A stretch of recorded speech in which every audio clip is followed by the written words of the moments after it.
हाँ, तो आज अपना स्टार्ट करेंगे आपका चैप्टर 5 मैथ्स में एपी। ठीक है, 3 से 4 नंबर का चैप्टर है और एक ही वीडियो में कंप्लीट हो जाएगा। ठीक है, फिर बता दूं मैं, मैथ्स के अंदर 100 आउट ऑफ 100 आएंगे, ये मेरी गारंटी है। अगर मैं जो आपको एक कैप्सूल दे रहा हूँ, समझ पा रहे हो, कोर्स तो हो गया अपना पहले मैथ्स का, अब जो एक कैप्सूल मिल रहे हैं, जिसने ये कैप्सूल ले लिए टाइम टू टाइम, उसकी 100% ये गारंटी लेता हूँ, लिख के देता हूँ कि इन टाइप के बाहर एक भी क्वेश्चन नहीं जाएगा। समझ गए आप। चैप्टर मैंने अब कैप्सूल कौन कौन से आपको दे दिए हैं, तो देखो चैप्टर 1 तो आपको, अच्छा न्यू प्लेलिस्ट सबको मिल गई क्या, मैथ्स न्यू सिलेबस। ठीक है, इसी नाम से एसएसटी की बना दी, साइंस की जल्द तैयार हो रही है तो साइंस की भी आपको मिल जाएगी, मैथ्स न्यू सिलेबस। ठीक है, इस नाम से प्लेलिस्ट है और इसके अंदर जितना भी वीडियो है वो न्यू सिलेबस के अकॉर्डिंग है। चैप्टर 1 में मैंने आपको बताया था 1.1, 1.2, 1.3 जो पुराने मैंने करवा रखी वो पढ़नी है। चैप्टर 2 क्लोज मतलब डिलीट हो गया। चैप्टर 3 का कैप्सूल मैंने दे दिया आपको परसों पहले दिन, 2 दिन पहले। चैप्टर 4 में 4.1 करनी न्यू प्लेलिस्ट में डाल दी है और आज आपको चैप्टर 5 का कैप्सूल मिल रहा है। Chapter A height and distance का शायद 8वां 9वां कौन सा है, वो आपको हाइट एंड डिस्टेंस का कैप्सूल मिल गया है। और आपको मीन मोड मीडियन के माध्य और माध्यिक, ठीक है, ये 2 वीडियो मिले, इसमें 2 कैप्सूल मिले आपको, ये भी आपको मिल गए। तो इन कैप्सूल को टाइम टू टाइम ले लेना, मतलब एक बार अच्छे से पढ़ के फिर जब भी मौका मिले रिवीजन कर लेना। पूरे चैप्टर को करने की जरूरत ही नहीं है। हाँ, प्रैक्टिस करना चाहते हो तो चैप्टर में जा सकते हो, बाकी बस ये जो मैं करवा रहा हूँ इनके बाहर, क्योंकि ये टाइप है, इतने टाइप के क्वेश्चन बन सकते हैं, बस इनके बाहर नहीं जा सकता, ये गारंटी। ठीक है, तो मैथ्स में तो अपन ने पूरा ठान लिया, अपन 100 लाएंगे और वैसे 90+ का टारगेट है और आप चाहते हो तो 100 सब में आ सकते हैं, वो तो आपकी मेहनत पे डिपेंड करेगा। ठीक है, मैथ्स में मैं समझा दूंगा, सब कुछ समझ में आएगा, एक सिंगल क्वेश्चन ऐसा नहीं रहेगा कि जो आपको समझ में नहीं आएगी, ये मेरी गारंटी। बस मेहनत आपको करनी है, मैं जैसा कहूँ आपको वैसा करना है। चैप्टर 5 की थोड़ी बेसिक नॉलेज करवा देता हूँ। चैप्टर 5 अर्थमेटिक प्रोग्रेशन, शॉर्ट में एपी, हिंदी में बोलते हैं इसको समांतर श्रेणी। ठीक है, ये है चैप्टर है आपका और एग्ज़ाम में वैसे 3 मार्क्स का है, 3 या 4 मार्क्स लास्ट, बस इससे ज़्यादा आ नहीं सकता। 3 या 4 मार्क्स का ही चैप्टर का, इस चैप्टर का वेटेज है, लेकिन एक आधा नंबर अपने लिए कीमती है। लाइन वाइज अपन चल रहे हैं, सारे चैप्टर मैथ्स जल्दी कोर्स हो जाएगी, बीच बीच में ऐसे कैप्सूल आपको देता रहूँगा और हिस्ट्री एसएसटी साइंस वो अपनी चलती रही कंटिन्यू।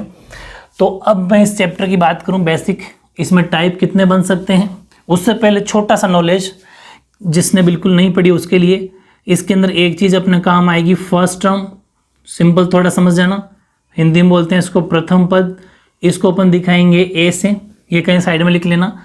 एक चीज़ अपने काम आएगी सार्वंतर यानी कि कॉमन डिफरेंस। ठीक है, सार्व अंतर यानी कि कॉमन डिफरेंस आएगा अपने एक, इसको अपन दिखाएंगे डी से। एक नंबर ऑफ टर्म्स, ठीक है, नंबर ऑफ टर्म्स का मतलब पदों की संख्या, या फिर एक मान लो पदों की संख्या, फिर पद ही मान लो ओनली 4, उसको अपन एन से भी डिनोट करते हैं। और एक आएगा लास्ट टर्म यानी कि अंतिम पद, इसको अपन ए एन से भी दिखा सकते हैं और एल से भी दिखा सकते हैं। ठीक है, और इसके अलावा जो इस आपकी 5.1 और 5.2 2 एक्सरसाइज रही है, 5.3 आपके हटा दी। ठीक है, मतलब सम वाला क्वेश्चन जो 5.3 में योग वाले थे डिलीट हो गए हैं, ओनली फॉर 5.1 और 5.2 करनी है। उसमें जितने भी 7, 8, 9 टाइप बनेगी वो मैं करवा दूंगा अभी, उसके बाहर कुछ जाएगा नहीं। और एक जैसे ए एन का फॉर्मूला लगाना है अपन को नंबर ऑफ टर्म का, उसका फॉर्मूला होगा a + n - 1 d। ये फॉर्मूला अपन इस चैप्टर के अंदर काम आएगा। ये कुछ बेसिक सी बातें हैं, ठीक है, जो अपन को इजीली यूज अपन कर लेंगे। और कोई फॉर्मूला आएगा तो मैं वहाँ पर बता दूंगा, कोई बड़ा इशू नहीं है, बहुत ज़्यादा ईजी चैप्टर है, इससे ज़्यादा कोई चैप्टर ईजी नहीं हो सकता। अब मैं कुछ एग्जाम्पल लेता हूँ, जो एक तरीके से टाइप फर्स्ट, हेडिंग लगाओ टाइप फर्स्ट, सब ने हेडिंग लगानी है टाइप फर्स्ट। एक एग्जाम्पल या सिंपल सा, ठीक है, सपोज मैं कहता हूँ कि 3, 6, 9, 12 ... आपसे एग्जाम में क्वेश्चन 1 मार्क्स में आ सकता है कि एक एपी है, मतलब एक समांतर श्रेणी है, एक एपी यानी कि समांतर श्रेणी है, ये आपको लिखना है, शॉर्ट में लिख लो, कोई बड़ी बात नहीं है, ये फर्स्ट टाइप है। और आपसे पूछेगा क्या निकालना है, इसका प्रथम पद यानी कि फर्स्ट टर्म एंड सार्वअंतर। सार्वअंतर का मतलब कॉमन डिफरेंस। 2 बातें पूछी, फर्स्ट टर्म यानी कि प्रथम पद और सार्वअंतर यानी कॉमन डिफरेंस, 2 बातें आपसे पूछता है। तो बहुत ज़्यादा है, इजी है। उसने पहले से ही एक बात कह दी कि ये एपी हैं। फिर सुनना मेरी बात, उसने पहले से ही कह दिया कि ये एपी हैं, तो डायरेक्ट अपन ये लिख देंगे कि फर्स्ट टर्म यानी कि प्रथम पद, पूरी बात सुनना, फर्स्ट टर्म वो हो जिसको अपन ए से दिखाते हैं वो तो है 3, क्योंकि ये पहला पद होता है, पहला ही पद शुरुआत में रहता है। और फिर बात आई सार्वंतर की, तो सार्वंतर का मतलब कॉमन डिफरेंस, कॉमन डिफरेंस को दिखाते हैं डी से। उसका फॉर्मूला आता है दूसरे पद में से पहला पद माइनस कर दो, a2 माइनस a1। अब पूरी बात सुनना, ये a1 होता है, ये a2, a3, a4, मतलब फर्स्ट टर्म को a1 या a1 a या a1 दोनों ही बोलते हैं। समझ में आ गई? इसको मैं a बोलूँ चाहे a1 बोलूँ, a2, a3, a4 इस तरीके से, ठीक है। तो a2 माइनस a1 हमेशा दूसरे में से पहला, तीसरे में से दूसरा, चौथे में से तीसरा, ऐसे माइनस करना है। तो d की वैल्यू क्या हो जाएगी? 6 माइनस 3, तो d कितना आ गया? 3। बस अब मेरी बात सुनो, 2 ही आंसर पूछे थे, दोनों आंसर आ गए। लेकिन अब एक बात सुनो, उसने कहा था ये एपी हैं, तब अपन को कॉमन डिफरेंस एक ही बार चेक करना है। वापस सुनो, टाइप सेकंड टाइप सेकंड में वो आपसे ये पूछेगा, सेम क्वेश्चन, ऐसा ही क्वेश्चन लेता हूँ एक इजी सा, 4, 8, 12, 16 डॉट डॉट डॉट, आपसे पूछेगा क्या ये एपी हैं? एपी का मतलब, अच्छा इंग्लिश वाले हिंदी वाले समझ लेना, एपी का मतलब समांतर श्रेणी शॉर्ट है, इतना तो जानते होंगे। इतना नहीं समझते ना अगर आप हिंदी वाले, कुछ बच्चे कहते हैं कि हिंदी पढ़ाओ, हिंदी में लिखा करो। अगर इतनी सी भी शॉर्ट ट्रिक या छोटी मोटी बातें इंग्लिश की नहीं पढ़ोगे ना, तो आगे इंग्लिश के बिना तो कुछ होना ही नहीं है। तो फिर अपने हिसाब से एडजस्ट कर लेना आप। ये मैं बता रहा हूँ 4, 8, 12, 16 एक एपी है, और आपसे पूछ रहे हैं कि क्या ये एपी हैं? यहाँ तो कहा था कि एपी हैं, यहाँ पूछ रहा है क्या ये एपी हैं। तो जब आपसे ये पूछे कि क्या ये एपी हैं, तब उसका सोल्यूशन देखो, उसका सोल्यूशन देखो। हमेशा एपी कब होगी? जब कॉमन डिफरेंस सेम आए। कॉमन डिफरेंस का मतलब सार्वय अंतर, सार्वय अंतर अगर बराबर हैं, अगर सार्वय अंतर समान है या बराबर हैं, तो वो एपी हैं। को सार्वय अंतर क्या होता है?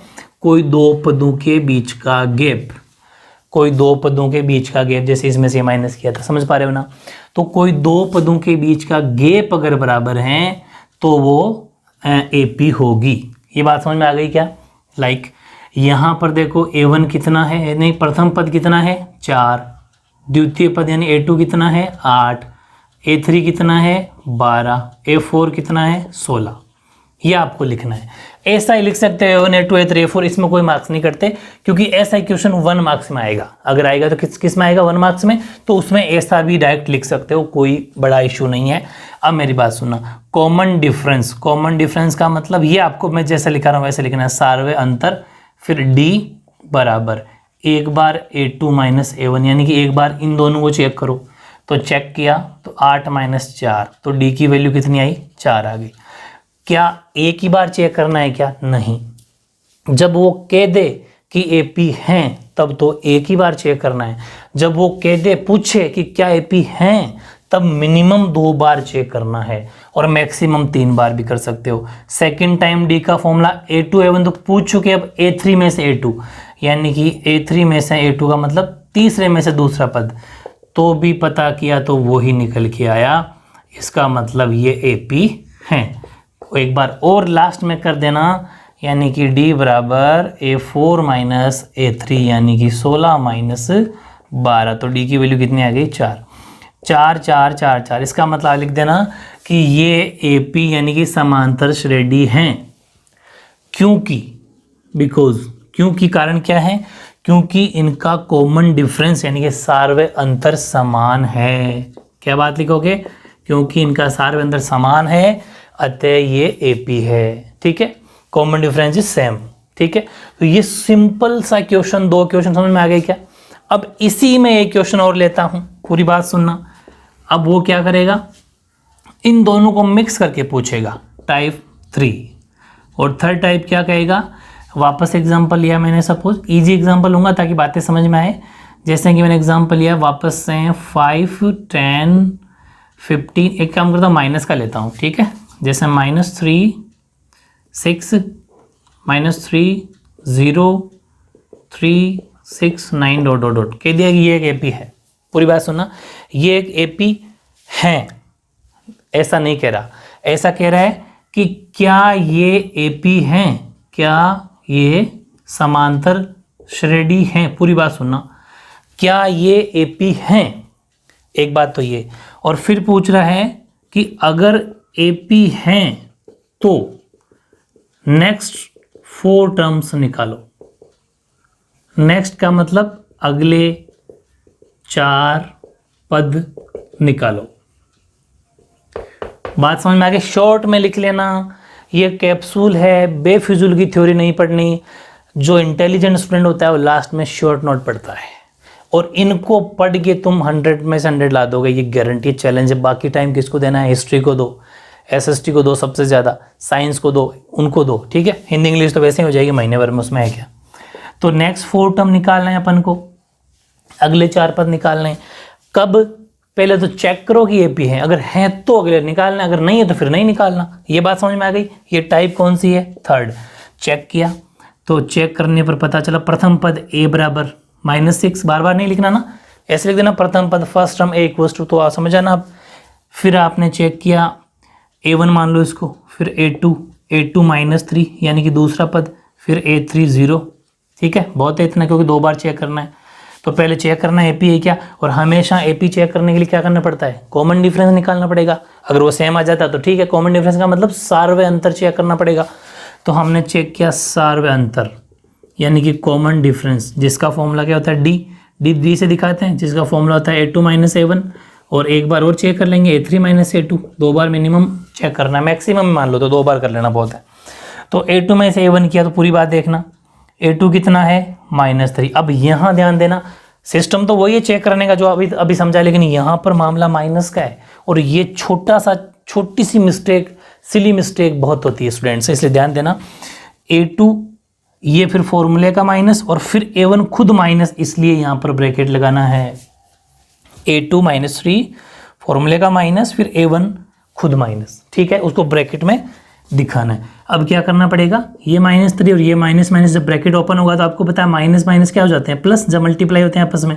तो ये हो गया प्लस का 6, क्योंकि जब ब्रैकेट का मतलब क्या होता है? मल्टीप्लाई, गुणा होना। तो माइनस से माइनस जब मल्टीप्लाई हो जाएगा, आपस में गुणा हो जाएगा, तो माइनस माइनस प्लस। कब? जब आपस में मल्टीप्लाई होते हैं। तो अब देखो, क्योंकि ब्रैकेट का मतलब मल्टीप्लाई है, तो डी की वैल्यू क्या आ जाएगी? 3, क्योंकि प्लस का 3 आएगा, प्लस के 6 में से माइनस का 3 गया तो प्लस का 3 बच गया। समझ पा रहे हो क्या? डी कितना निकल के आया? प्लस का 3। इसी तरह यहाँ चेक करो, a3 कितना है?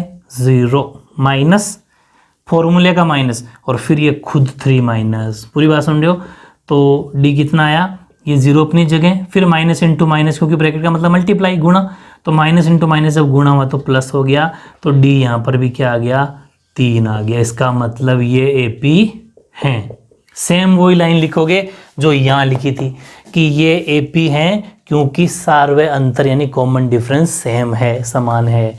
फिर उसने कहा कि अगर कॉमन ये 2 नंबर के लायक है, ये 1 नंबर के लिए था, ये भी 1 नंबर के लिए था, और ये टाइप 3 वाला ये 2 नंबर के लिए, 2 नंबर के क्वेश्चन लाइक है। अब ये पूछेगा नेक्स्ट 4 टर्म भी निकालोगे एपी, तो पूछेगा क्या पूछा है इसने? तो नेक्स्ट 4 टर्म कौन से? तो वापस क्वेश्चन में जाना पड़ेगा। फिर सुन लो, अगले 4 पद कौन से? तो उसके लिए प्रश्न देखना पड़ेगा। प्रश्न में देखा तो पहला पद है, फर्स्ट टर्म है, दूसरा भी है, तीसरा भी है, चौथा भी है, पांचवा भी है। इसका मतलब वो आपसे कौन सा पूछना चाहता है? छठा, सातवां, आठवां और नौवां, ये 4 टर्म आपसे पूछना चाहता है। नेक्स्ट 4 का मतलब अगले 4। इसका मतलब ये हुआ कि अपन को एक तो निकालना है छठा, छठे का मतलब A6, एक निकालना है 7वां A7, एक निकालना है अपन को 8वां A8, और एक निकालना है 9वां। अब मेरी बात सुनना, इनके भी सबके बहुत ही शानदार फॉर्मूले लिखाता हूँ आपको। एक तो आपको ये छोटी सी बात लिखनी थी फॉर्मूला वाले पेज में, और एक छोटी सी बात, स्पेस मेरे पास कम है लेकिन मैं ये लिखवा दूंगा, यहाँ लिखना। देखो क्या लिखना है कि हमेशा जब भी आपसे ये फॉर्मूले पूछे ऐसे वाले, और ये हर बार ज़रूरत पड़ेगी। अब मेरी बात सुनना कैसे, कि फर्स्ट टर्म को दिखाते हैं A1 से, तो A1 ही A है, ये बात समझ में आ गई? ठीक है। जब पहला पद निकालना हो तो A, बस वो एक ही बात है। लेकिन जब दूसरा पद निकालना हो तो फॉर्मूला क्या हो जाएगा? A + D। पूरी बात सुनना, मैं जो फॉर्मूला बता रहा हूँ वो याद करना है। अगर जो भी आपने मैथ्स में कुछ पढ़ रखा है डिलीट करके आना यहाँ पर, क्योंकि किसी किसी की आदत है बोर्ड भरे उतारने की, वो मेरी आदत नहीं है। मैथ्स तो मैंने जो कह दिया 100 आएंगे तो आएंगे, जिसने मेरी बात मान ली। तो a2 a प्लस डी, ऐसे ही मैं कहूँ a3 तो फॉर्मूला क्या हो जाएगा a प्लस 2d, मैं कहूँ a4 तो फॉर्मूला क्या हो जाएगा a प्लस 3d। अब मेरी बात सुनो, इसको भी याद कराने का तरीका बताता हूँ कि यहाँ पर a2 था d, एक कम d। मेरी बात सुनना, जो टर्म पूछ रहा है उसने एक कम d, जैसे पहला पूछा, पहले में एक कम डी तो है ही नहीं, खत्म हो गई, क्योंकि एक डी थी वही खत्म। दूसरे में कौन सा पद पूछा 2, 2 का मतलब एक कम डी मतलब a प्लस डी, एक कम डी मतलब दूसरा है। तो फिर यहाँ पर तीसरा है ना, तो a3 मतलब कितने डी होने चाहिए 3, लेकिन एक कम डी मतलब a प्लस 2d। जैसे मैं कहूँ a8, मैंने क्या कहा a8, तो a8 के लिए a तो फिक्स है, a प्लस तो सब में होगा, a plus a plus a plus a plus सब में होगा, लेकिन यहाँ पर कितना है 8 ना, तो d कितना आएगा 7। समझ में आ गई। अब ऐसे ही मैं कहूँ कि a15, तो फॉर्मूला क्या बन जाएगा a प्लस कितने डी, a प्लस तो फिक्स है, यहाँ 15 है तो यहाँ पर 14d। अब मेरी टेक्निक समझ गई क्या? मेरे हिसाब से फॉर्मूले आपको याद हो गए होंगे, कोई बड़ी बात नहीं है। अब मेरी बात सुनो, अपन को कौन सा निकालना है a6, a6 का मतलब a प्लस 5d। और ये फॉर्मूले बने कैसे हैं? अच्छा ये भी बता दूं, किसी किसी के माइंड में क्वेश्चन उठ रहा होगा कि ये बनाए कैसे है ना, इसका लॉजिक कोई बड़ी बात नहीं है। देखो अपन थोड़ा स्पेस निकाल लेते हैं यहाँ से, ये बताऊँ कैसे बने। आपको पता है अगर कि कोई सा भी टर्म निकालते हैं तो फॉर्मूला आता है an बराबर a plus n minus 1d। अब जैसे अपन को निकालना है छठा, इसका मतलब n की जगह 6 भाई, यहाँ पर n होता है, यानी कि n का मतलब नंबर ऑफ टर्म्स, पदों की संख्या। तो अपन को कौन सा पद निकालना है? छठा। छठा का मतलब n6, इतना जानते हो ना, छठा पद मतलब छठा टर्म n6। तो देखो मैं कैसे निकालूंगा, a n की जगह 6 बराबर a प्लस n की जगह 6 माइनस 1 और d, यानी कि a6 बराबर a प्लस 6 में से 1 गया तो कितना 5 और d का d। मतलब ये फॉर्मूला बना ऐसे, समझ में आ गई ये कैसे बने? तो इसलिए इनको बार बार ऐसे लिखने की जरूरत नहीं पड़ती, समझ पा रहे हो? ये अगर ऐसा लिखोगे भाई हार्ड वर्क है, स्मार्ट वर्क नहीं कर रहे हैं आप, और स्मार्ट वर्क का भी फर्क पड़ेगा। 100 आउट ऑफ 100 उसके आते हैं कि जहाँ टीचर ऐसा भी सोचता है कि जहाँ इतनी मुश्किल की जरूरत नहीं थी, इतना मुश्किल क्यों करा। हाँ डिपेंड करता है कितने मार्क्स में है, फिर अपन को उसको ओपनली खोल के करना पड़ता है, लेकिन इसको नहीं, ये तो 2 मार्क्स में आएगा और इसी मेथड से करना है। ठीक है, अब देखो, अब समझ गए आप, आ जाओ वापस क्वेश्चन पे। चलो a प्लस 5d, a कितना 6 भाई, a1 बोल दो चाहे a बोल दो, बात तो एक ही, मैंने बता दी बार बार। तो -6, ठीक है, -6 प्लस 5 और d कितना 3, चेक किया था अपने d 3 आ रहा था, चलो d की जगह रख दिया 3, तो कितना आ गया a6 आ गया, ये तो -6 और ये 5 3 15, 5 3 15, क्योंकि मल्टीप्लाई हो गए।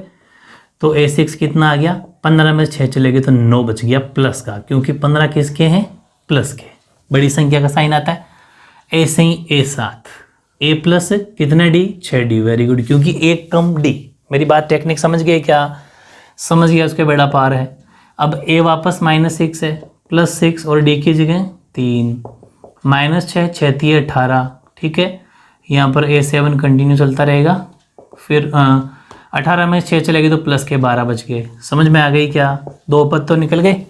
ऐसे यहाँ पर निकालते हैं a9, ठीक है, a9 की बात करूँ तो a9 का formula a plus 8d, a9 बराबर a तो फिक्स है -6 प्लस 8 और d भी फिक्स है 3, ठीक है, तो a9 बराबर -6 प्लस 8 3 24 24, तो a9 कितना हो गया? तो a9 कितना हो गया 24 में 6 को माइनस कर दो तो यहाँ आपके बच जाएंगे 18, ठीक है, 18 किसके प्लस के। तो अब आप समझ गए। अच्छा एक और निकालना है क्या? अच्छा इससे पहले ये निकालना था, चलो कोई बात नहीं, a प्लस 7d, पहले वो फिर ये ठीक है, इतना तो कॉमन सेंस आप लगा दोगे।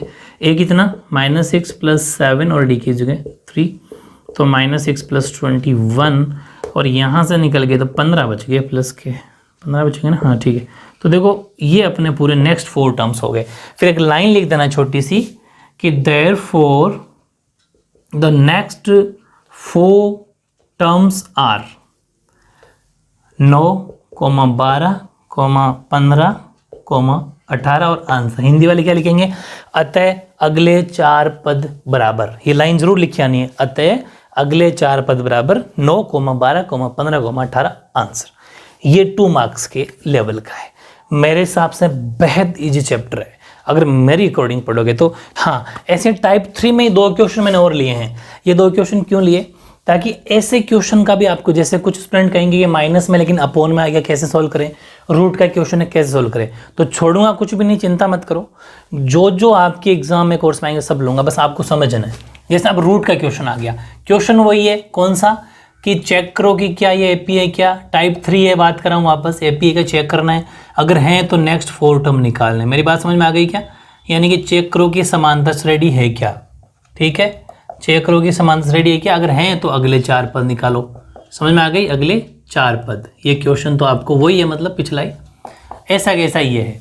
अब इन दोनों को समझ लोगे तो बस दुनिया का कोई भी क्वेश्चन आपसे नहीं, ऐसा नहीं होगा कि आपसे नहीं हो, सब कर लोगे आप।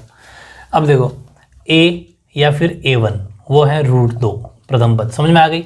फिर A2 √8। अच्छा मेरी बात सुनो, ये मैं A1 A2 क्यों लिख रहा हूँ, क्योंकि मैं पहले चेक करूंगा ये एपी का। रही बात रूट की, अब ये रूट के अंदर क्या करना है, कभी कभी अगर ऐसा आपको लगे कि ये रूट में बहुत बड़ी बड़ी वैल्यू है, 8 है, 18 है, 32 है, तो इनको खोलना मैंने सिखाया था। जैसे मैं 32 लेता हूँ तो 32 को क्या करो, ऐसे आप इसका वो प्राइम फैक्टराइजेशन की तरह कर लो, अभाज्य गुणनखंड कर लो। 2 से किया तो 16, फिर 2 से किया तो 8, फिर 4, फिर 2 और 1, यानी कि 2 की टेबल से आपने किया तो 2 का एक जोड़ा बन गया, फिर एक जोड़ा बन गया और एक अकेला रह गया। मतलब ये, अच्छा मैं 32 बनाए थे ना, 1 मिनट पूरी बात सुनना। ये 4 कितना है, √32। तो इसको अपन क्या लिख सकते हैं, 2 तो यहाँ से आके 2 के जोड़े बनाने हैं, क्योंकि रूट जब खुलेगा 2 के जोड़े बनते हैं। फिर 2 यहाँ से निकल गया, 4, 2 × 2 4 हो गया, 4। और जिसका जोड़ा नहीं बना, समझ पा रहे हो, जिसका जोड़ा नहीं बना उसको भी क्या करना है, उसको भी सुरक्षित रखना है, क्योंकि उसका भी जोड़ा नहीं बना, ठीक है। तो जिसका जोड़ा नहीं बना उसको सुरक्षित रखो। सुरक्षित का मतलब उसको टोपी पहना के रखो, कवर रखो उसके चारों ओर। तो 4 का मतलब 16। अच्छा मैं इसका टेक्निक बताता हूँ। अब ये 4 √2, इसका 32 को अपन लिख सकते हैं, लेकिन अगर इतना भी नहीं करना चाहते कि यार इजीली हो जाए तो मन में सोचना सीखो। ये 4 नहीं 16 है, अपने आप क्या कह रहा हूँ मैं, ये 4 नहीं 16 है, ये सोचना है। जैसे कि 18 है, पहली मेरी बात सुनना, ये 4 नहीं कितने हैं, 16 है, और 16 दूनी 32। मेरी बात समझ में आ गई। अब जैसे मैं एक बात बताऊं आपको, सपोज ये 50 है, अब पूरी बात सुनना, 2 से किया 25, 5 5 टेक्निक बताऊं ताकि टाइम बच जाए। एक जोड़ा बना 5, उसको वो जोड़ा नहीं बना, सुरक्षित करो, उसको कर दिया। 5 नहीं कितना है, 25, मतलब उसको खुद से ही मल्टीप्लाई कर लो, मन में सोचना है। 5 नहीं कितना है, 25, और 25 दूना 50। ऐसे ही 18 है, 18 में क्या बनेगा, सीधी सी बात है, 2 से करोगे तो 3 का एक जोड़ा बनेगा, है ना। तो 3 का जोड़ा बन गया और 2 अंदर रह गया। 3 नहीं क्या है, 9, 3 3 खुद को खुद से ही मल्टीप्लाई, 9 और 9 दूनी 18। अब कोई सा भी दे दूँ, जैसे ये 72 है, 72 है, अब मैं इसको बोल दूंगा 6 √2। बताओ कैसे, 6 नहीं 36 है, 6 नहीं 36 है, और 36 2 × 72 बना के देख लो, यही निकल के आएगा कि जैसा आपने 2 से किया 36, फिर 18, 18 फिर 9, फिर 3 से किया तो खत्म। तो देखो यहाँ एक जोड़ा बन गया, एक यहाँ जोड़ा बन गया, यानी कि 2 यहाँ से निकले, 3 यहाँ से निकले, तो कितना गया 6, और ये रह गया रूट टॉपिक के अंदर, तो 6 √2। समझ पा रहे हो, ये कहना चाह रहा हूँ कि ये जो टेक्निक आप समझ जाओगे ना, तो फिर ये भी नहीं करोगे। ये तो बच्चों के लिए थोड़ी करोगे, आप बड़े हो गए, 10th के बच्चे हो, ये क्लिक करना सीख जाओगे, ठीक है। तो ये टेक्निक आई थिंक आपको समझ में आ गई होगी। अब मेरी बात सुनो कि यहाँ पर √2 तो ऑलरेडी √2 ही है, और 8 को क्या लिख सकते हैं, 2 नहीं क्या है, 4 है, और 4 को किससे मल्टीप्लाई करेंगे, 8 हो जाए 2 से, तो 2 नहीं 4 है, 4 दूनी 8, 3 नहीं 9 है, 9 दूनी 18। मेरी बात समझ में आ गई। चलो फिर इसका मतलब, और √2 तो √2 रहेगा, इसका मतलब अपने इस एपी को थोड़ा मॉडिफाई कर लिया। पूरी बात समझ रहे हो, रूट में अगर बड़ी वैल्यू आई तो उसको क्या करना है, मॉडिफाई करना है। मॉडिफाई करने के बाद में अपन चेक करेंगे common difference D, A2 - A1, A2 कितना है 2 √2 माइनस A1 कितना है √2। अब मेरी बात सुन, हालांकि मैंने एक वीडियो अपलोड कर रखा है इंपॉर्टेंट नाम की प्लेलिस्ट में रूट का, वो भी देख सकते हो अगर रूट के और ज़्यादा नॉलेज करना हो तो। बाकी ये भी समझ लो, इसको पढ़ना कैसे है, देखो मैं कहूँ वैसे रीड करोगे तब इजी पड़ेगा। जैसे यहाँ इसको क्या पढ़ोगे, 2√2। इसको क्या पढ़ोगे 1√2।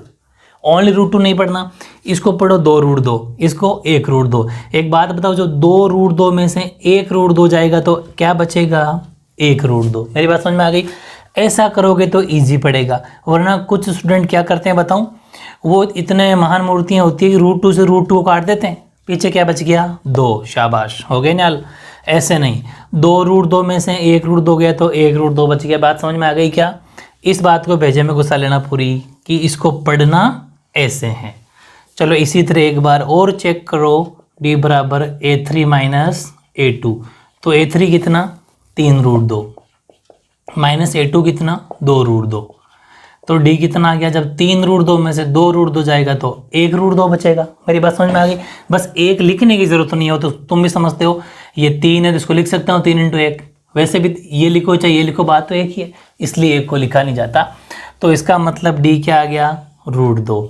इसका मतलब ये AP हैं, क्योंकि कॉमन डिफरेंस क्या आ रहा है, दोनों में सेम आ रहा है। तो लिख देना कि ये समांतर श्रेणी है, क्योंकि सार्वय अंतर समान है। ये AP है because common difference is same.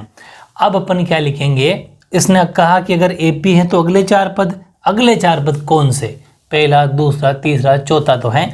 इसका मतलब अब हमें निकालना है पांचवें का फॉर्मूला है +4d।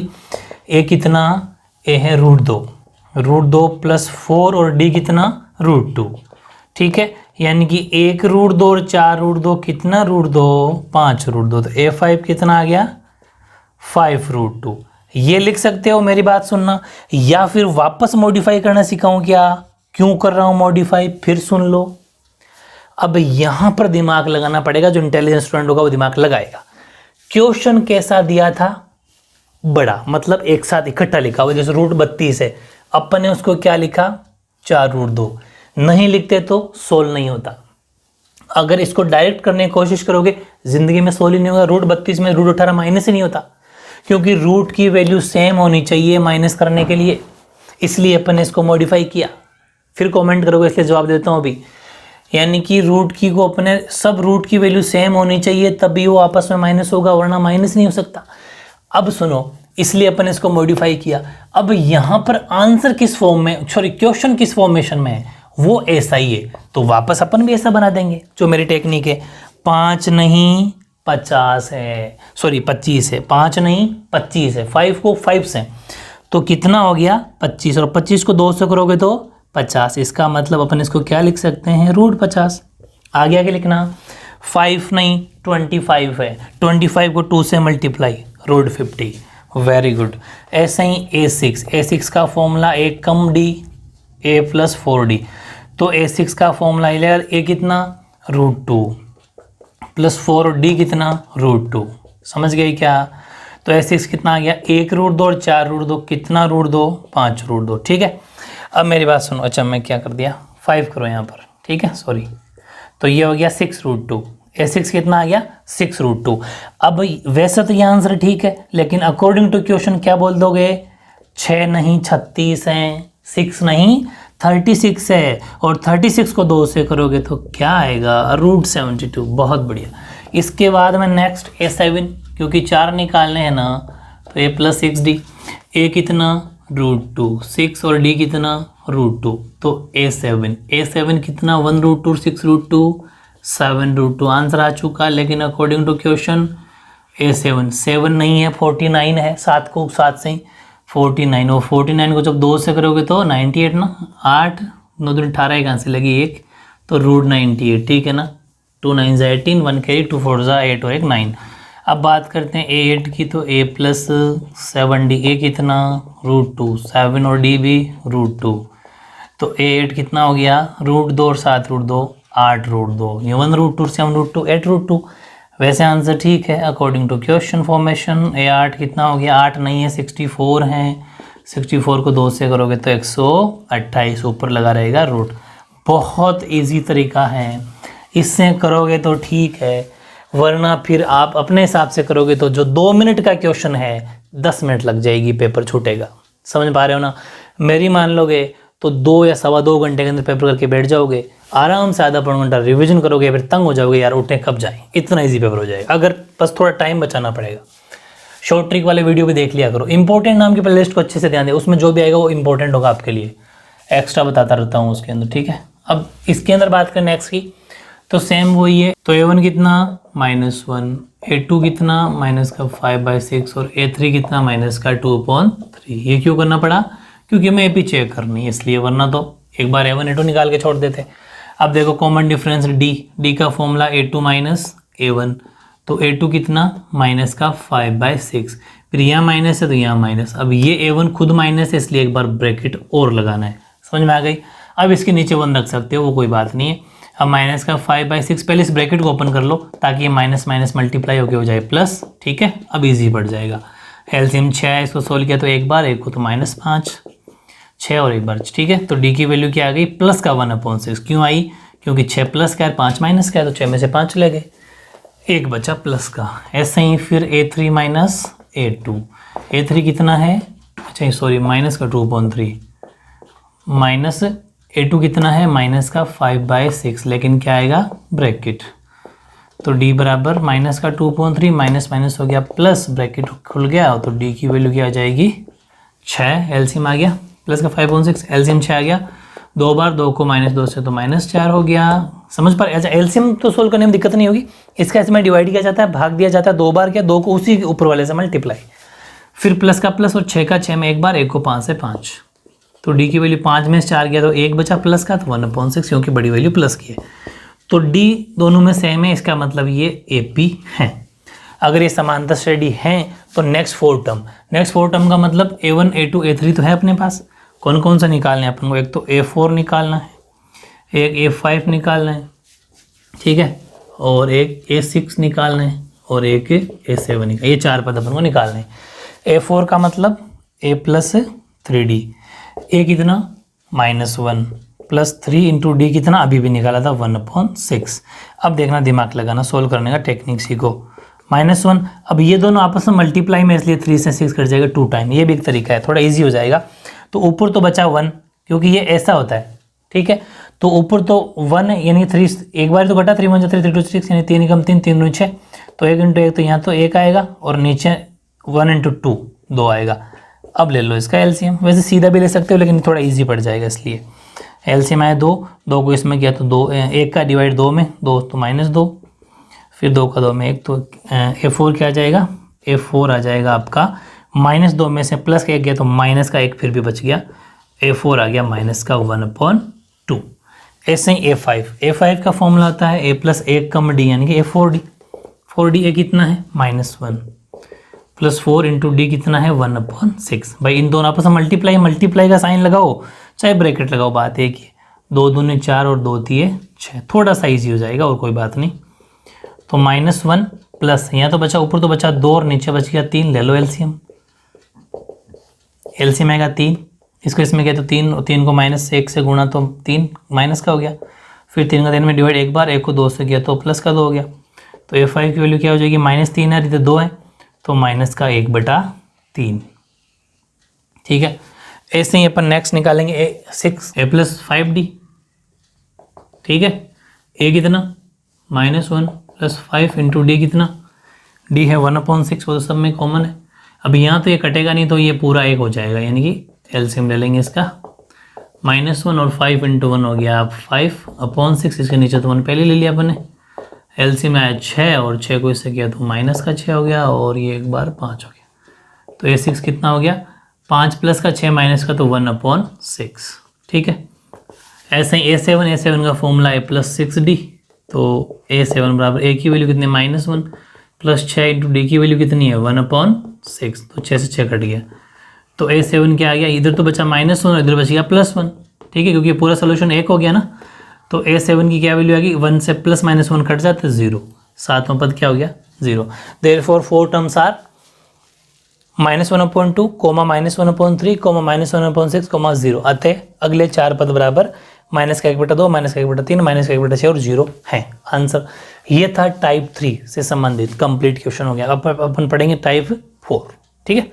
हाँ, ऐसे ही एक टाइप और है वैसे मैंने 2 टाइप के क्वेश्चन लिखे हैं, दोनों में बहुत बड़ा डिफरेंस है और हर स्टूडेंट के यहाँ पर कन्फ्यूजन है वो आज दूर हो जाएगा, इसीलिए मैंने दोनों एक साथ लिखे हैं। अब पहले क्वेश्चन को अच्छे से पढ़ो मेरे साथ के साथ। ये यूँ कहना चाह रहा है कि यदि an बराबर 9 - 5n एक समांतर श्रेणी या समांतर श्रेणी यानी कि AP है, उसका nवां पद और सार्वयंतर ज्ञात करो। If n = 9 - 5 is nth term of AP then find common difference. nवां पद है, मतलब ये nवां पद है, an का मतलब nth टर्म है, nवां पद है, तो सार्वयंतर क्या होगा? एक तो ये बात है। एक यहाँ पर है कि वापस एक आपको AP दे रखी है, इसका कौन सा पद 210 है? विच टर्म ध्यान देना, which term of AP is, AP कौन सी AP थी, मैंने इंग्लिश टर्म बार बार नहीं लिखी, एक ही है। इसका कौन सा टर्म 210 है? 2 फर्क है, दोनों को एक साथ सोल्व कराऊंगा फिर कंफ्यूजन दूर। देखो कहने का मतलब ये है, यहाँ तो पूछ रहा है कौन सा टर्म 210 है, यहाँ पूछ रहा है कि nवां पद ये है, मतलब यहाँ पर अपन को दोनों का सोल्यूशन थोड़ा डिफरेंट है कि यहाँ पर हमें an बराबर 9 - 5n दिया हुआ है, लेकिन हमारे पास AP नहीं है। यहाँ पर an तो दिया हुआ है और AP भी है। अब मेरी बात सुनना, जब भी ऐसा क्वेश्चन आ जाए कि एक समांतर श्रेणी का कौन सा, विच टर्म, अगर ये वर्ड दिख जाए ना, ये शब्द, पूरी बात सुनना, हमेशा शब्द फिक्स रहेंगे। विच टर्म यानी कि कौन सा पद, तो हमेशा कि कौन सा पद ये हो जाए, कौन सा पद ये होगा, कौन सा टर्म या कौन सा पद ये हो जाएगा, हमेशा ये an होता है। पूरी बात समझ गई क्या? ये हमेशा अंतिम पद यानी कि लास्ट टर्म, इसको मान के चलना है an। अब इसने पूछा कि वो कौन सा होगा, कौन सा का मतलब 12वां होगा, 13वां होगा, 15वां होगा, वो डिपेंड करता है, सोल्यूशन से पता चलेगा, लेकिन हमेशा ये क्या होगा? लास्ट टर्म an होगा। ठीक है, अब चलो अब दोनों का सोल्यूशन अलग करते हैं। यहाँ पर तो हमारे पास AP जो है, एक समांतर श्रेणी जो है वो है 21, 42, 63, 84 यानी 84 ... an तक यानी 210 तक। तो यहाँ फर्स्ट टर्म यानी कि A1 21 हो गया, सेकंड टर्म A2 42 हो गया, ठीक है, A3 63 हो गया। बहुत है वैसे इतना ही, क्योंकि इसने कह दिया AP है तो चेक एक ही बार करना है। चेक करने का मतलब सार्वयंतर, सार्वयंतर का मतलब कॉमन डिफरेंस, जिसको अपन D से दिखाते हैं, फॉर्मूला A2 - A1, तो D = A2 42 यानी कि 42 - 21, तो D कितना हो गया? 21। बस एक ही बार चेक करना है। एक ही बार क्यों चेक करना है? क्योंकि पहले से कहा हुआ कि AP है, ठीक बात है। फिर लास्ट टर्म इनका ये हमेशा an होगा। लास्ट टर्म कितना है? 210, ये अपना an हो गया 210, D हो गया 21, A1 या A हो गया 21। बात समझ में आ गई क्या? सब कुछ समझ में आ गई। अब अपन को निकालना क्या है? हमेशा ऐसे क्वेश्चन में ध्यान देना, जो दिया हुआ है, जो दिया है वही फॉर्मूला लगाना है, या फिर जो दिया हुआ है उसी का फॉर्मूला लगाना है। मेरी बात समझ में आ गई क्या? जो दिया है उसी का फॉर्मूला लगाना है। दिया हुआ क्या है? दिया हुआ an, तो किसका फॉर्मूला लगाएंगे? an का। ये बात आपको हमेशा समझनी है। पहली बात तो ये कि विच टर्म शब्द दिख जाए, कौन सा पद ये होगा, तो वो हमेशा लास्ट टर्म होगा, अंतिम पद माना जाएगा उसको। AP ये है ही, तो अंतिम पद यानी लास्ट टर्म an वाला ही फॉर्मूला लगाना है भाई। an का मतलब nवां पद, nth टर्म, या फिर लास्ट टर्म, या फिर nवां पद या अंतिम पद, तो उसी का फॉर्मूला लगाना है। an की जगह तो an। अच्छा, आपको पता तो चल गया ना क्या पूछ रहा है? वो आपसे पूछ रहा है n क्या होगा, मतलब कि कौन सा टर्म कितने नंबर पे है 210, वो पूछ रहा है। तो A कितना? 21, n नहीं पता, n तो निकालना है, और D कितना आया? 21।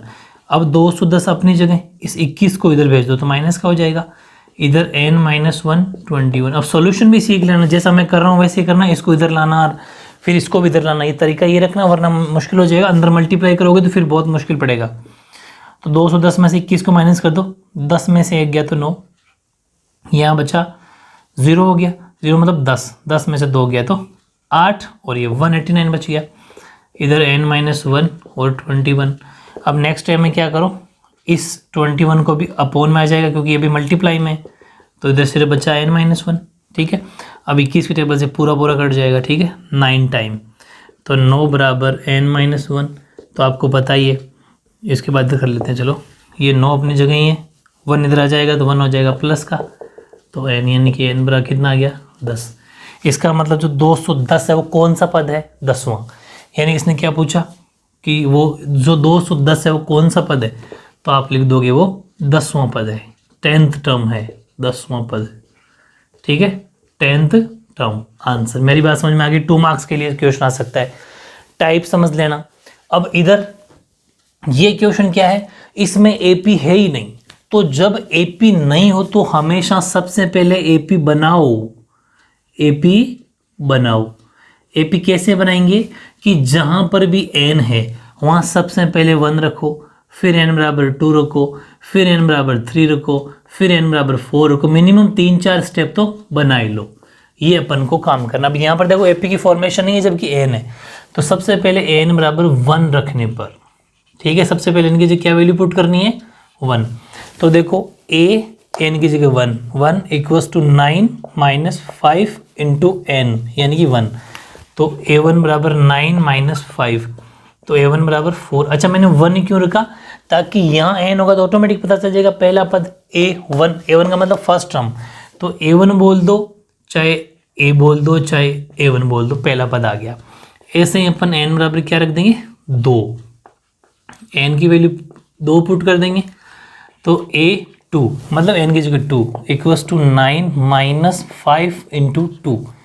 तो a2 क्या हो गया 9 माइनस 5 दूनी 10, तो a2 कितना हो गया -1, क्योंकि 10 माइनस की बड़ी वैल्यू है। ऐसे ही n की वैल्यू 3 और रख लो लास्ट, बहुत है 3 टर्म तो, क्योंकि एपी तो वैसे ही तो एक ही बार चेक करना है कॉमन डिफरेंस, तो बहुत है। फिर n की जगह 3, 9 माइनस 5 इंटू 3, तो a3 बराबर 9 माइनस 15, तो a3 बराबर 15 में से 9 जो तो माइनस का 6 बच गया।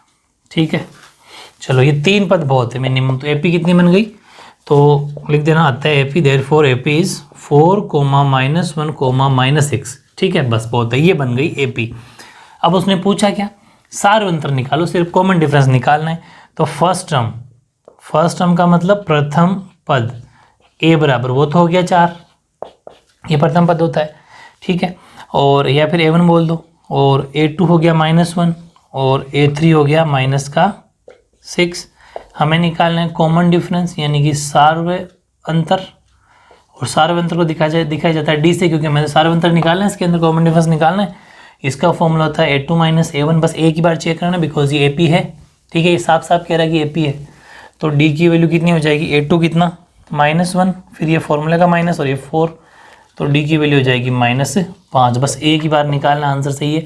जब पहले से ही AP दे दे तो D एक ही बार चेक करना, पहले से AP ना दे, चेक करवाई तो टाइप 3 के अकॉर्डिंग 2 बार AP चेक करना है।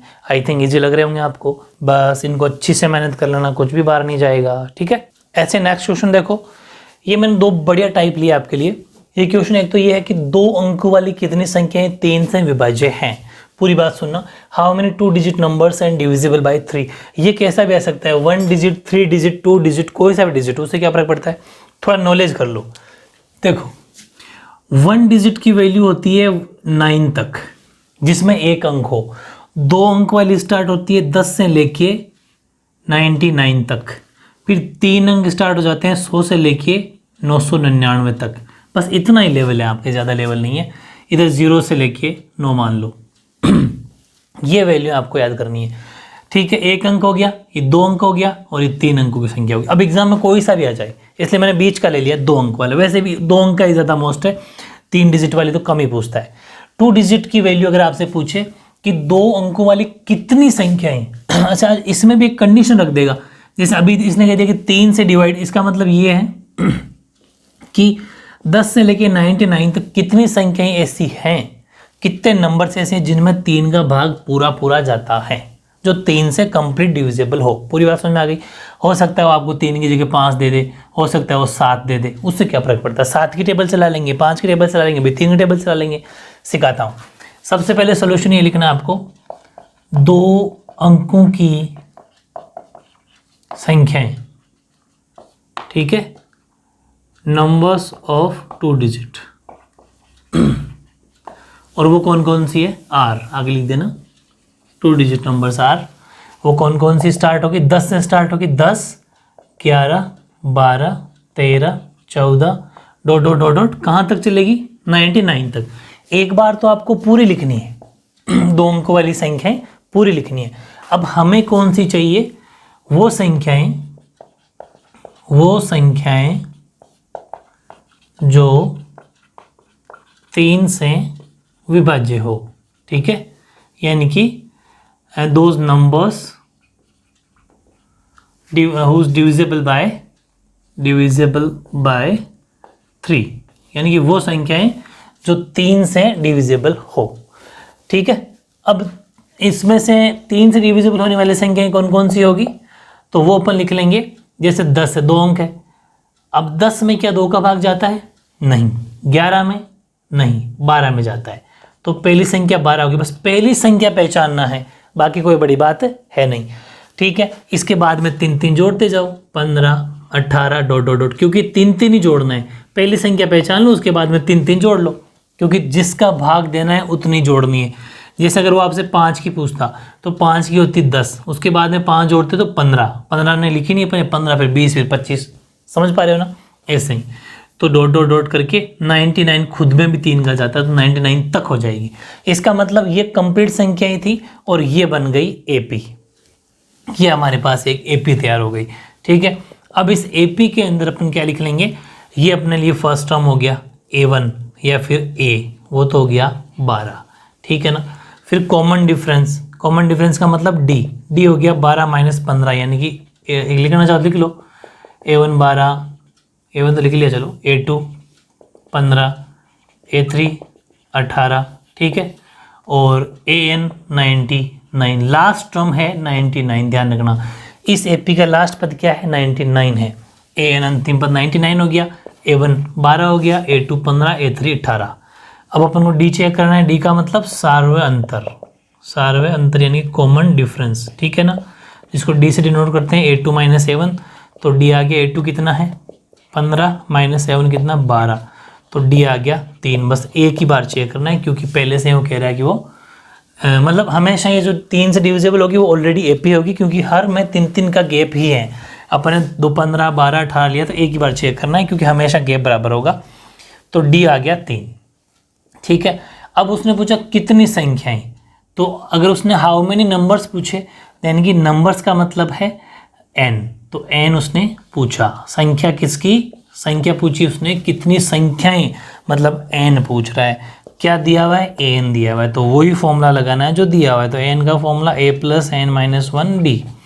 an कितना 99, a कितना 12, n हमारे पास है नहीं, माइनस 1 और d कितना 3, तो 99, 12 को इधर माइनस में ले आओ, इधर n माइनस 1 बचा और 3। अब 9 में से 2 गया तो 7, 9 में से गया तो 87, और इधर बच गया n माइनस 1 3। इसके बाद में देखो ये 87 के अपॉन में आ जाएगा 3, क्योंकि इसके साथ मल्टीप्लाई में गुणा में, तो 3 अब बटे में आ गया, इधर n माइनस 1, ठीक है। तो अब इससे कट जाएगा कि 8 3 11 नहीं कटेगा, ठीक है, सॉरी 87 है यहाँ पर, सॉरी 87 है, तो इससे कट जाएगा। 3 2 जा 6, बच गया 2, 3 9 27, 3 9 जा 27, इधर n माइनस 1, तो 29 अपनी जगह, 1 को उधर लिया प्लस का हो जाएगा n, तो 29 और 1 हो गया 30। इसका मतलब कितनी संख्याएं हो जाएगी ऐसी, तो वो नंबर्स हो जाएंगे 30 संख्याएं ऐसी है जिसके अंदर 3 का भाग जाता है। 10 सबसे पहले 12 15 18, ठीक है, 21 के बाद में 24, इस तरीके से टोटल 30 संख्याएं ऐसी होगी, 30 नंबर्स ऐसे हैं जो पूरा 3 का उसमें भाग जाता है। अब देखो करना क्या, वापस रिवाइज करवा दूँ। सबसे पहले उस सारे नंबर लिखो डॉट डॉट करके, सारे का मतलब बीच में डॉट डॉट ही करना है, आपको भी लिख दिया। उसके बाद में वही संख्या लिखनी जो जिसमें 3 का भाग जाए, तो 12 15 18 एपी बन जाएगी, ठीक है। एपी बनने के बाद में तो आप जानते ही हो सेम सोल्यूशन किया अपन ने, ठीक है। एपी बनने के बाद में तो कोई बड़ी बात नहीं है। एक ही क्वेश्चन है, एक समांतर, ये वेरी इंपॉर्टेंट है। वेरी इंपॉर्टेंट का मतलब इस तरह के लैंग्वेज वाले जो क्वेश्चन आएंगे ना, ये वेरी इंपॉर्टेंट, इसको समझना अच्छे से, जैसा मैं कहूँ वैसा करना है। इसने कहा कि एक समांतर श्रेणी है, ठीक है, एक एपी तो है, उसका 8वां पद, पहले शॉर्ट में बता दूं आपको, 8वां पद का मतलब A8, समझ में आ रहे हो। 8वां पद उसके तीसरे पद से, पूरी बात सुनना, एक एपी है। अगर ये छोटा सा डायग्राम, जो डायग्राम का मतलब छोटा शॉर्ट बता रहा हूँ, ये दिमाग में इमेज बन गई ना, तो कोई भी क्वेश्चन मुश्किल नहीं है। उसने कहा इसका 8वां पद, हमने कहा ये लो 8वां पद, इसका तीसरे पद से, इसके तीसरे पद से तिगुना है, यानी कि the eighth term of an AP is 3 times of third term. इसका मतलब समझना है मेरी अकॉर्डिंग, तब इजी लगेगा। इसने कहा कि जो इसका 8वां पद है ना, वो इसके तीसरे पद से तिगुना है। इसका मतलब, इसको दूसरी भाषा में समझो कि ये 8वां पद इतना पावरफुल है कि तीसरे पद को जब 3 से गुणा करोगे तब जाके बराबर होगा। हमेशा बराबर करना है। 8वां पद इसके तीसरे पद से इतना पावरफुल है कि उसको 3 से मल्टीप्लाई करोगे, मतलब ये इसका तिगुना है, इसका छोटे वाले का 3 टाइम है, तिगुना है। ये बात समझ में आ गई। और अगर ये आ गई तो फिर तो इस क्वेश्चन में कुछ है ही नहीं। कैसे कि A8 का मतलब A प्लस 7D और A3 का मतलब A प्लस 2D और मल्टीप्लाई कर देंगे 3 से, बस आपस में सॉल्व करना है, आंसर आ गया। ये टेक्निक समझ में आ गई। बस अब थोड़ी सी थ्योरी लिख लेंगे अपन, ये तो मिटाऊंगा, बस दिमाग में इमेज बनवाइए बस। तो ऐसा लिखना है कि AP का 8वां पद इसके तीसरे पद का तिगुना है, ये बात आपको लिखनी है। इसके बाद में इंग्लिश वाले लिख देंगे द एथ टर्म, ये थोड़ी लैंग्वेज एडजस्ट कर लिया करो आप, ठीक है ना। Eighth term of an AP is 3 times its third term. समझ में आ गई। ये बात लिखने के बाद में फिर नीचे आना है और ये छोटी सी जो भी मैंने आपको टेक्निक समझाई वो लिखना है कि 8वां पद का मतलब A8 और तीसरा पद का मतलब A3 मल्टीप्लाई बाय 3। समझ में आ गई। और हम जानते हैं A8 को लिख सकते हैं A प्लस 7D, A3 को लिख सकते हैं प्लस 2D मल्टीप्लाई बाय 3। ये बात समझ में आ गई। ब्रैकेट जरूर लगाना क्योंकि बारी बारी मल्टीप्लाई होगा, इसलिए ब्रैकेट नहीं लगाया तो सिर्फ ये 2 ही मल्टीप्लाई होकर रह जाएगा। ये बहुत बड़ी गलती हो जाएगी आपसे। जब भी 2 डिजिट हो ना, इधर 2 अंकों की कोई मतलब 2 डिजिट का मतलब 2 संख्या आपस में ब्रैकेट लगाया करो ताकि दोनों बारी बारी मल्टीप्लाई हो जाए। A प्लस 7D, यहाँ पर एक बार 3 ऐसे होगा तो 3A, फिर प्लस प्लस क्यों, ये भी प्लस वो भी प्लस, और फिर 3 2 से होगा तो 6D, मतलब 3 एक बार A से हुआ तो 3 इंटू A 3A, फिर 3 2D से हुआ तो 6D। ठीक है, अब क्या करो, DD एक तरफ A एक तरफ, 7D और 6D को उधर ले आओ तो माइनस का हो जाएगा, 3A इस A को उधर भेज दो तो माइनस का हो जाएगा। तो 7D में से 6D गया तो 1D बचा, 1 लिखने की जरूरत नहीं है, 1D बच गया। 3A में से 1A बच गया, ऐसा नहीं कि A से काट दो, 3A में से A क्या गया तो क्या बच गया 2A। ये बात आपको समझनी है। तो D की वैल्यू क्या आ गई 2A, या फिर A की वैल्यू निकालते तो D/2 नीचे आ जाएगा तो A सेपरेट हो जाएगा। A या D में से कोई सेपरेट कर लो। यहाँ तक समझ में आ गई। अब उसके बाद में पढ़ो आगे, यदि इसका 6वां पद 22 है, वापस से यदि इसका मतलब AP का, यदि इसका 6वां पद 22 है, if it's 6th term is 22, अगर इसका छठा पद क्या है 22 है और 6th टर्म का मतलब A6, और A6 कितना है 22, 22, और A6 को अपन लिख सकते हैं A प्लस 5D बराबर 22। अब बात सुनना, A plus 5D equal to 22 और D की वैल्यू अपने 2A निकाले, तो एक काम करो इसको दे दो इक्वेशन फर्स्ट। अब बहुत ईजी हो जाएगा। क्या करेंगे अपन, A का तो A 5 और D की जगह रख देंगे 2A, यहाँ लिख देना 2A बराबर 22। ये दोनों आपस में मल्टीप्लाई में, तो बोले मल्टीप्लाई का साइन लगाओ चाहे ब्रैकेट लगाओ, और यहाँ लिख देना फ्रॉम इक्वेशन फर्स्ट, समीकरण 1 से, क्योंकि भाई आपने कहाँ से लिखा, समीकरण 1 की हेल्प से। तो A प्लस 5 इंटू 2A 10 हो गया बराबर 22। ठीक है, तो 1A और 10A हो गया 11A।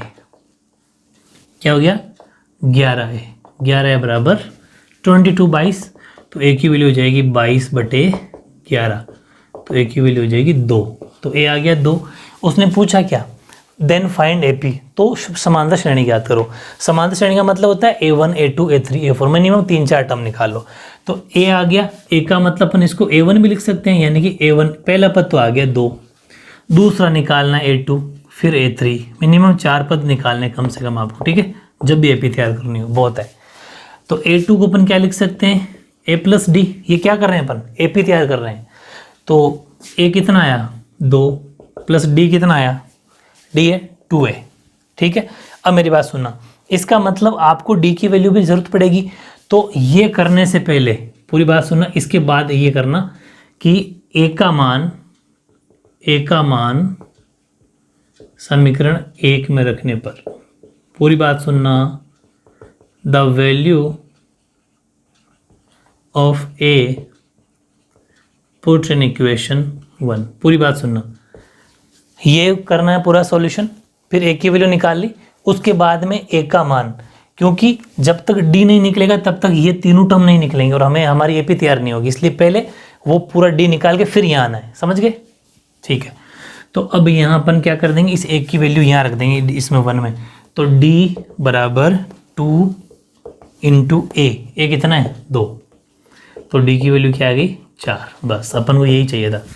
अब आ जाओ, इसके बाद में अपन एपी तैयार करते हैं। A2 का फॉर्मूला A प्लस डी होता है, ये A2 आया, डी आया 4, ठीक है। तो A2 कितना हो जाएगा 6, ऐसा ही A3 का फॉर्मूला A प्लस 2D, ए कितना 2 प्लस 2 इंटू डी कितना 4, तो A3 कितना हो जाएगा 2 प्लस 8, यानी A3 कितना हो जाएगा 10। इसी तरह A4 का मतलब A प्लस 3D, तो A कितना 2 प्लस 3 इंटू डी कितना 4, तो A4 की वैल्यू 2 प्लस 4 थी 12, तो A4 की वैल्यू क्या हो जाएगी 14। यानी कि अगर अपन AP की बात करें, therefore the AP is हो जाएगी 2, तो पहला पद 2 आया था, फिर 6 आया था, फिर 10 आया था, फिर 14, बहुत है 4 पद, लिख देना आता है समांतर श्रेणी बराबर 2, 6, 10, 14, आंसर है ना इजी।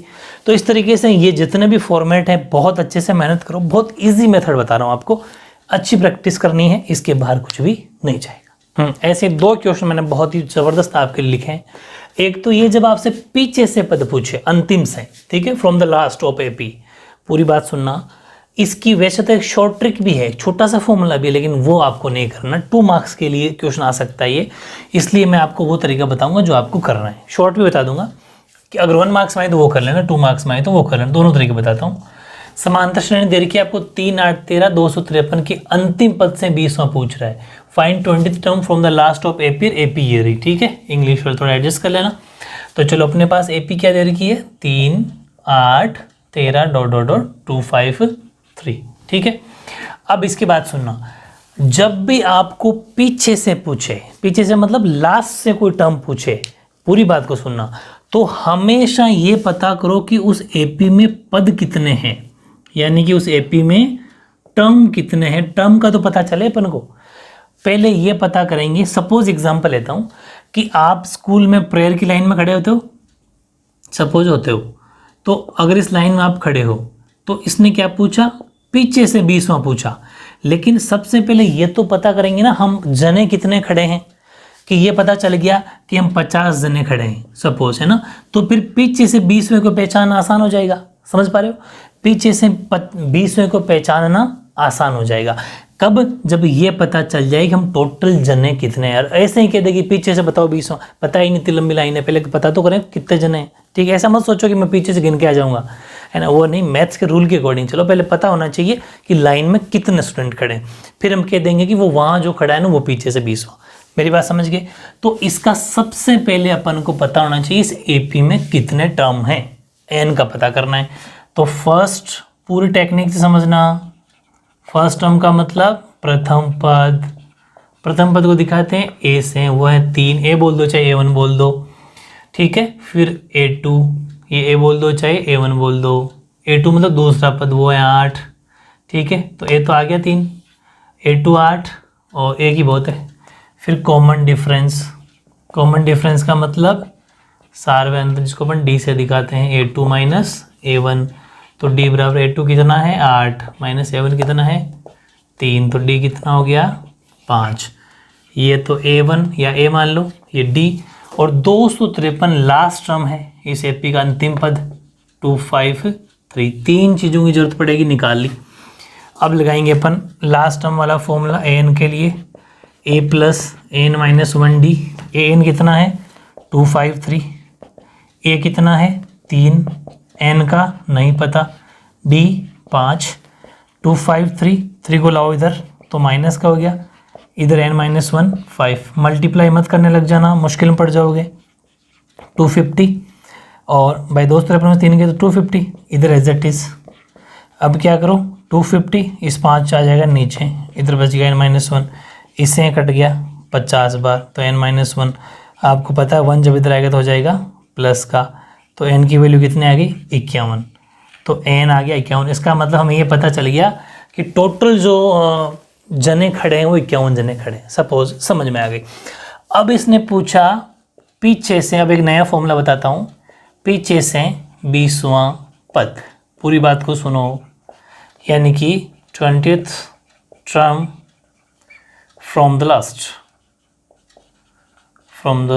लास्ट, ये जब भी पूछे तो इसके लिए एक फॉर्मूला होता है, वो फॉर्मूला याद कर लो, बहुत इजी है कि एन माइनस आस्किंग टर्म, यानी कि पूछा गया पद, पूरी बात सुनना, यानी कि आस्किंग टर्म, ठीक है, +1, बस सिंपल सा फॉर्मूला है n माइनस, ये भी आपको फॉर्मूला वाले पेज में जहाँ पर आपने स्टार्टिंग फॉर्मूला लिखे थे ना, वहीं इस फॉर्मूले को भी आप लिख लेना। समझ में आ गई, n माइनस पूछा गया पद +1, बस सिंपल है बहुत ज़्यादा। आ जाओ इधर, n की जगह 51 अभी भी निकाला था, माइनस कौन सा टर्म पूछा उसने 20वां पूछा, +1। अब पूरी बात सुनो, ये 51 प्लस का और 1 भी प्लस का, तो ये हो गया 52 माइनस, अच्छा ये जो चीज़ निकल के आएगी ना वो टर्म निकल के आएगी, यानी कि पद निकल के आएगी। पूरी बात सुनना, ठीक है, इसका मतलब ब्रैकेट क्लोज साथ चलते रहो और ऊपर लिख दो भले टर्म, यानी कि पद। इधर 20वां पद, 20वां ये लाइन ये एज इट इज लिखनी है आपको, पीछे से 20वां पद, 20th term from the last, 20वां पद पीछे से, तो क्या बच गया 32वां टर्म है ये टर्म, यानी हिंदी में लिख देंगे पद, 32वां पद। इसका मतलब जो पीछे से 20वां पद था, पूरी बात सुनना, जो पीछे से 20वां पद था वो ही आगे से 32वां पद या फिर वैसे 32वां पद है। इसका मतलब 20वां पद ही 32वां पद है। ये बात समझ में आ गई क्या? हमेशा फॉर्मूला ये लगाना है, ऊपर टर्म यानी कि पद उतने टाइम वहाँ पद होगा। इसका मतलब चाहे 32वां पद निकालो चाहे 20वां पद निकालो, आंसर एक आएंगे। जैसे 32वां पद अपन को निकालना है, इधर इधर क्या लिखना है आपको पता चल गया ना, इधर तो वही सेम टू सेम लिखना है, पीछे से 20वां पद, यानी कि जो पीछे से 20वां पद होगा वही 32वां पद है। ठीक है, अब मेरी बात सुनना, अब 32वां पद हमें आंसर निकालना है। 32वां पद का मतलब 32 टर्म, पूरी बात सुनना, यानी कि A32, पूरी बात सुन लेना। पीछे से 20वां पद हम निकालने जा रहे थे, वो होगा 32वां। ठीक है, और 32वां का मतलब A32। फॉर्मूला क्या बन गया, A + 31D। A कितना 3 प्लस 31 × D कितना 5, तो A32 बराबर 3 प्लस, इसको कर लो मल्टीप्लाई, 5 है कम 5 इन 5 × 5 5 3 15, तो A32 क्या आ गया, A32 आ गया 158। तो पीछे से 20वां या फिर वैसे 32वां 158 आपका आंसर हो जाएगा।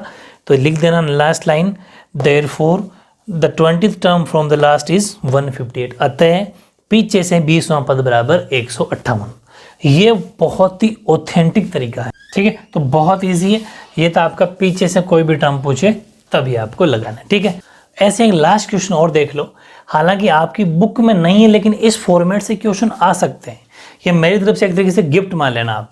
बहुत बार CBSE के अंदर ऐसे क्वेश्चन पूछे गए हैं, इसलिए हम अपन चाहते हैं कि अब कहीं अपन ना रह जाए।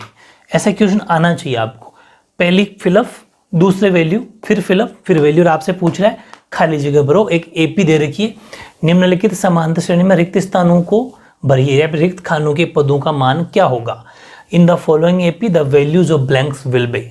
अब देखो, हमेशा एक्चुअल में इसने कहा कि ये AP है, लेकिन हम इतना जानते हैं कि ये हमेशा A1 होता है, ये क्या होता है A2 होता है। क्यों होता है? क्योंकि AP है और AP मतलब लाइन वाइज होते हैं, ये A3 और ये A4। बस इतना अगर पता है तो सब कुछ पता है। अब हमारे पास क्या है, ये है, और क्या है, ये है। इसको क्या लिख सकते हैं, A+D, मानते हो ना। इसको क्या लिख सकते हैं, A+3D। समझ में आ गई? 1 मार्क्स में आ सकता है ये, 2 मार्क्स में भी आ जाए। तो A+D और A+3D हमारे पास है। इसका मतलब ये हुआ, अब मैं आपको समझा देता हूँ। इतना समझ में आ गया? अब देखना, हमारे पास में A2 है 13, है ना, A2 13, और A2 को लिखा जा सकता है A+D बराबर 13, इक्वेशन फर्स्ट, समीकरण 1। फिर हमारे पास में है A4 है 3, और A4 को लिखा जा सकता है A+3D बराबर 3। इसका मतलब हमारे पास ये भी है। बन गए तो समीकरण 2, समीकरण 1 समीकरण 2। अब जब तक हमारे पास A नहीं आएगा, जब तक पहली खाली जगह नहीं आएगी, क्योंकि A और A1 एक ही बात है, तो पहले तो A निकालना है। A निकलने के बाद हमें D निकालना है। क्यों निकालना है D? क्योंकि हमें A3 भी चाहिए, और A3 का फॉर्मूला होता है A+2D, मतलब A यहाँ निकल जाएगा, D की जरूरत पड़ेगी ना।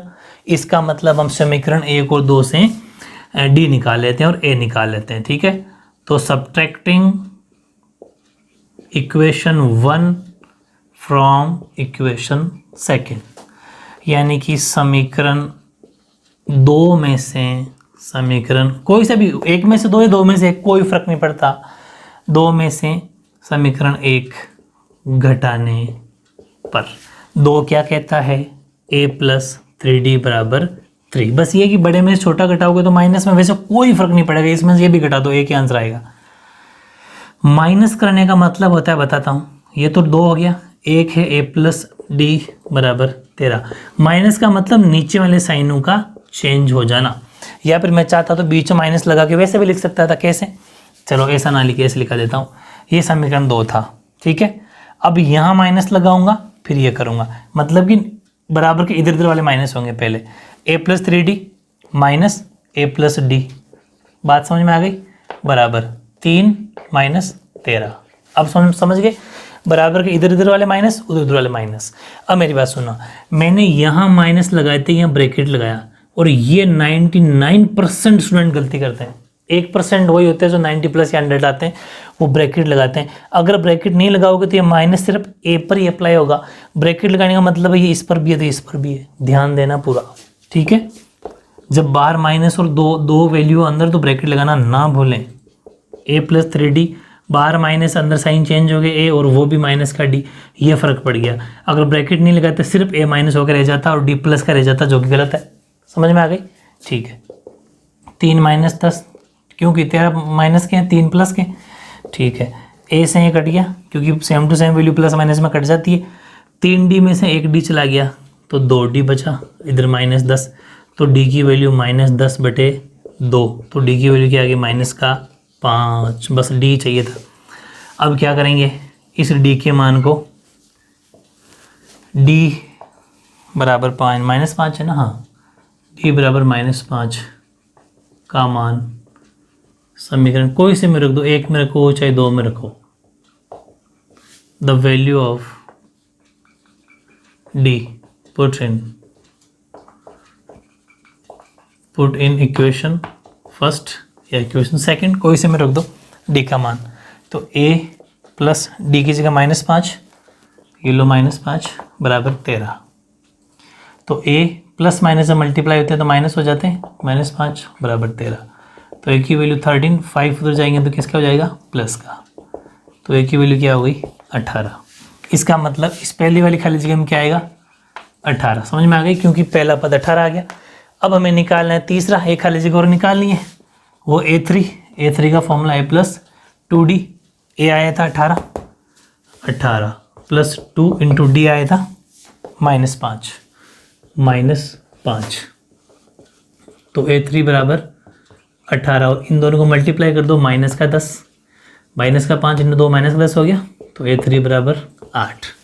इसका मतलब इस खाली जगह में क्या आएगा, 8। इसमें तो आएगा 8 और इसमें क्या आएगा 18। समझ में आ गई, मुश्किल कुछ भी नहीं है। एपी अगर मेरे तरीके से करोगे तो जिंदगी में कभी टेंशन प्रॉब्लम आएगी नहीं। एपी से रिलेटेड बहुत इजी टॉपिक है और कॉम्पिटेटिव एग्जाम में आगे बहुत काम आएगा। इसी से रीजनिंग बनी है, रीजनिंग के क्वेश्चन ऐसे ही आते हैं एपी के फॉर्म में ही, हर जगह काम आती है एपी, ठीक है।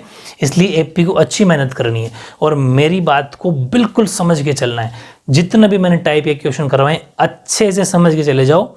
ये टाइप हैं, इतने टाइप से क्वेश्चन आएंगे, इनमें से कोई सा भी क्वेश्चन आ सकता है, वैल्यू चेंज होगी और कुछ भी चेंज नहीं होगा। अच्छे से पढ़ो, बहुत अच्छे मार्क्स आने वाले हैं आपके। ध्यान रखना टारगेट 90+। ओके।